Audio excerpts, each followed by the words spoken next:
कि 89 सीटों पर लाल झंडा कांग्रेस के उम्मीदवारों के साथ चट्टान की तरह खड़ा है। तो कांग्रेस भाइयों, तुमने भी लाल झंडे को यहाँ चट्टान की तरह खड़ा होना है, सीट को जिताना है। जितना प्यार हमारे कैंडिडेट को मिल रहा है कांग्रेस और कम्युनिस्ट पार्टी को, इतना प्यार कभी किसी को नहीं मिला पहले से। यहाँ लोगों को पीने का स्वच्छ पानी नहीं मिलता, 80-90% गंदा पानी मिलता है, या आता ही नहीं है। चोरी है, डकैतियां हैं, और जो धमकियां दे करके वसूली की जाती है व्यापारी भाइयों से, हमारी बहन बेटियां भी सुरक्षित नहीं है। तो हमारी प्राथमिकता होगी कि सिंचाई और पीने का पानी ग्रामीणों को मिले, और जो एमएसपी है उसके लिए लड़ाई लड़ेंगे, केंद्र सरकार से उसका संवैधानिक दर्जा हासिल करेंगे। बेरोजगारी जो है ना बहुत भयंकर है, यहाँ मजदूरों को भी काम नहीं मिलता, हमारे युवा शक्ति है और उसको भी काम नहीं मिलता, बेरोजगार हैं। इस इलाके में 15 साल से कोई नया उद्योग नहीं लगा है। हमारा मौजूदा विधायक कभी अस्पताल में नहीं गया, 2-2 हज़ार लोग बैठ के आगे, मशीन नहीं है, डॉक्टर नहीं है, दवाइयाँ नहीं है, बहुत परेशानी थी।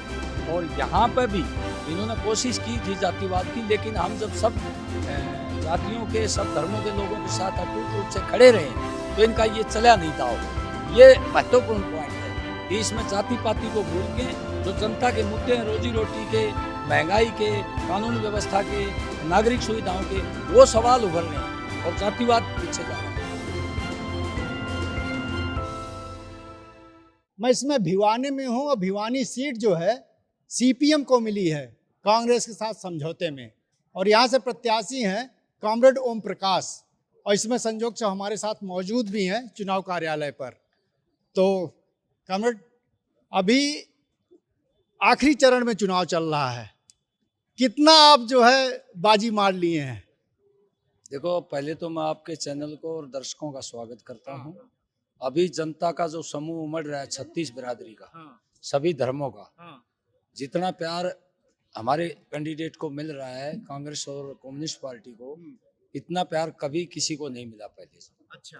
और ये जो प्यार मिल रहा है लोगों का, सभी तबकों का, किसानों का, मजदूरों का, व्यापारियों का, महिलाओं का, छात्रों का, नौजवानों का और गरीब आदमी का, ये एक आत्मविश्वास पैदा करता है कि इस बार भिवानी की जनता बदलाव करेगी और एक ऐसे उम्मीदवार को लाएगी जो जनता के बीच में रहता है, जनता की समस्याओं को हल करवाने में रुचि लेता है।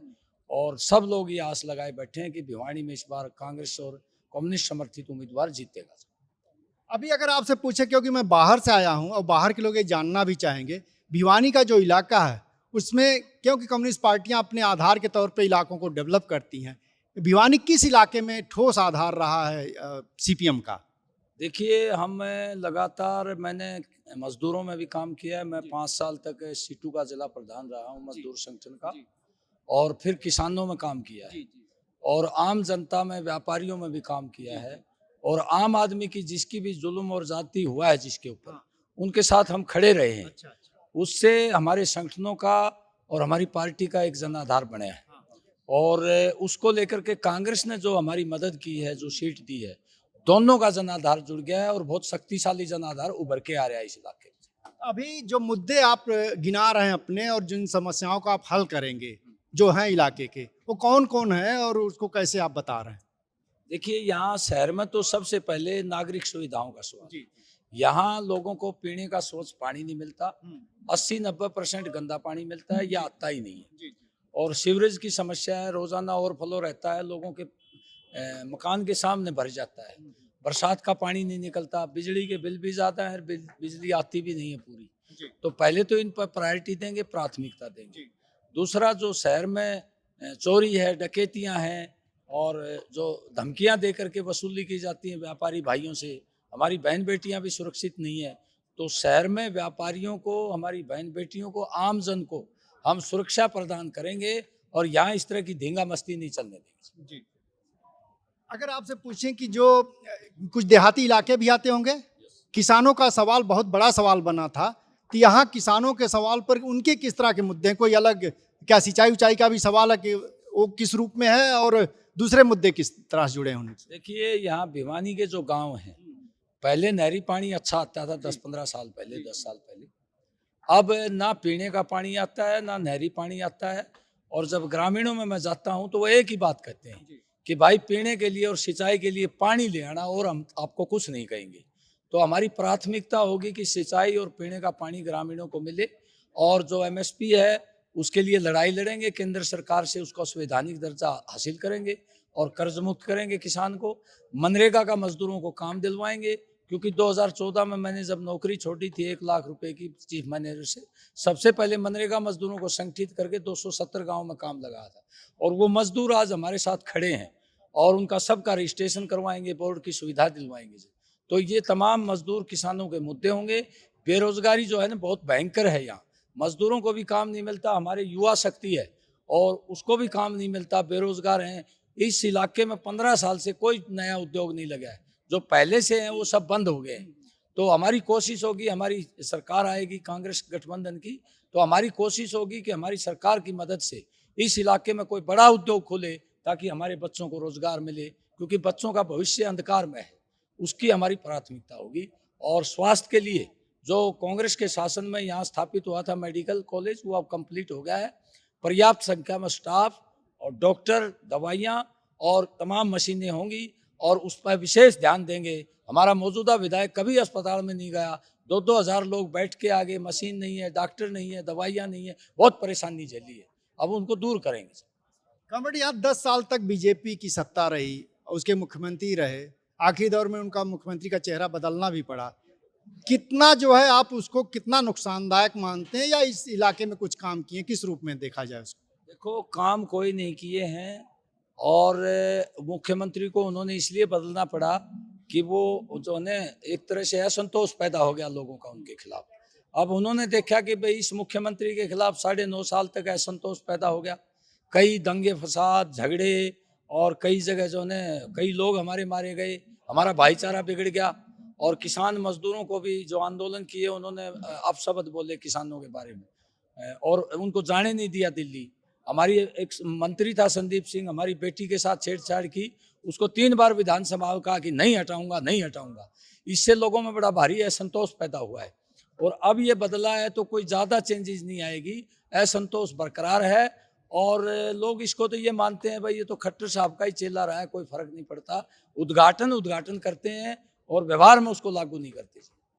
कॉमरेड, अभी आप बोले कि सामाजिक स्तर पे डिवीजन कराया है और बाहर भी ये संदेश गया है और इस रूप में देखा जाता है बीजेपी को यहाँ कि एंटी जाट एक सामाजिक समीकरण बनाने की कोशिश किए थे। तो ये जो पूरा 10 साल का प्रयोग रहा, कितना जो है सामाजिक स्तर पे बिखराव पैदा किया, नुकसान किया है, इसको क्या कुछ चिन्हित किया जा सकता है? और इसके खिलाफ क्या लोग अब इसको महसूस कर रहे हैं, चिन्हित कर रहे हैं, और इस तरह की गोलबंदी भी दिख रही है उसके खिलाफ, ये भी एक पक्ष है।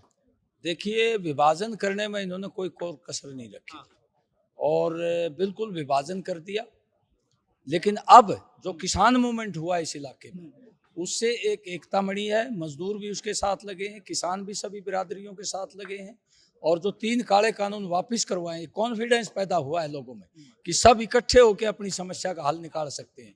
और यहाँ पर भी इन्होंने कोशिश की थी जातिवाद की, लेकिन हम जब सब जातियों के, सब धर्मों के लोगों के साथ अटूट रूप से खड़े रहे तो इनका ये चला नहीं दाव। और आज तमाम 36 बिरादरी हमारे साथ है और जितना समर्थन हमको मिलता है, कभी हमने ये नहीं सोचा था कि लोग इतना हमारा सम्मान करेंगे। कभी किसी नेता का इतना सम्मान नहीं हुआ जो 36 बिरादरी आज हमारे साथ खड़ी है, सम्मान दे रही है। ये मुझे गर्व भी है और मेरी जिम्मेवारियां भी बढ़ा रहा है कि सब भाइयों को साथ लेके चलेंगे। मजदूर किसान की एकता इस चुनाव में ये महत्वपूर्ण पॉइंट है कि इसमें जाति पाति को भूल के जो जनता के मुद्दे हैं, रोजी रोटी के, महंगाई के, कानून व्यवस्था के, नागरिक सुविधाओं के, वो सवाल उभर रहे हैं और जातिवाद पीछे जा रहा है। कॉमरेड, एक थोड़ा कड़ा सवाल पूछ रहे हैं, और खासकर कम्युनिस्ट पार्टियां अपनी विरासत के तौर पर देखती रही हैं, और जिस तरह का भारत में जाति विभाजन है उसमें कुछ जातियां ऐसी हैं जो नीचे कही जाती हैं तथाकथित तौर पर, उनके साथ उत्पीड़न होता है, और दूसरी तरह जाति भी होती है, भेदभाव होता है। यहाँ उसमें दलित भी चिन्हित किए जा सकते हैं, तो उस पर लेफ्ट तो अपनी लड़ाई के तौर पर उसको देखता रहा है। अभी यहाँ क्या स्थिति है, और उसको अगर है तो किस रूप में जो है कम्युनिस्ट पार्टी खत्म करेगी या क्या कर रही है? देखिए, बिल्कुल सामाजिक और जाति उत्पीड़न यहाँ होता है। कम्युनिस्ट पार्टी जब तक सामाजिक और जाति उत्पीड़न के खिलाफ नहीं लड़ेगी, उसका जनाधार नहीं बढ़ेगा। भिवानी में हमने ये जाति उत्पीड़न जो हुआ है और छुआछूत हुई, अत्याचार हुआ है, हम लोगों के बीच में खड़े रहे हैं और आज वो तमाम भाई हमारे साथ खड़े हैं। तो ये बिल्कुल सही कहा कि हमें आर्थिक शोषण के खिलाफ तो लड़ना ही पड़ेगा, लेकिन जातिवादी और सामाजिक उत्पीड़न है, दोनों को जोड़ के लोगों के बीच में जाना पड़ेगा। लोग जरूर समर्थन करेंगे और इस कम्युनिस्ट पार्टी को मजबूत करेंगे इस इलाके में। अब आखिरी सवाल मैं आपसे पूछ रहा हूँ, आप अपनी दिनचर्या के बारे में बताइए। सुबह कब प्रचार करना शुरू कर रहे हैं, कब तक चलता है, और किन किन इलाकों में हो आए हैं, अगर कुछ बता सके। देखिए, हम 2 बजे तक जगते हैं यहाँ लोगों का, 2 बजे तक, और 4 बजे उठ जाते हैं। सिर्फ 2 ही घंटे सोते हैं। तो 2 घंटा सो रहे हैं आजकल आप? 5 बजे हमारे पास घर में मतलब लोग आना शुरू हो जाते हैं। और अभी 1-2 गांव रहा है, बाकी गांव में जा लिए, दौरे कर लिए, एक-एक 2-2, और पूरे शहर में राउंड लगा रहे हैं। जहाँ भी हमें बुलाते हैं, जिसका भी फोन आ जाता है, उसको एडजस्ट करके वहीं कार्यक्रम रखते हैं, उनके बीच में पहुंच जाते हैं। और सब लोग आराम से मिलते हैं, बच्चे भी और जवान भी, बुजुर्ग भी, महिलाएं भी, तमाम लोगों से प्यार से मिलते हैं, सबसे हाथ मिलाते हैं। नाम तो अभी सबके नहीं जानते, अब ये अगली प्रैक्टिस बाद में करेंगे। लेकिन सब लोग इतना प्यार दे रहे हैं कि 1 मिनट की फुर्सत नहीं, जहाँ गाड़ी से उतरते हैं वहीं 50-100 लोग आ जाते हैं। ये कांग्रेस के साथ जो गठबंधन है, उनके नेता और कार्यकर्ता भी साथ हैं, और कौन कुछ बड़े नेता आने वाले हैं, उसकी क्या उम्मीद है? देखिए, कांग्रेस के लोग बिल्कुल हमारे साथ हैं और सभी हमारे साथ चल रहे हैं। बड़ा भारी समर्थन उनसे मिल रहा है।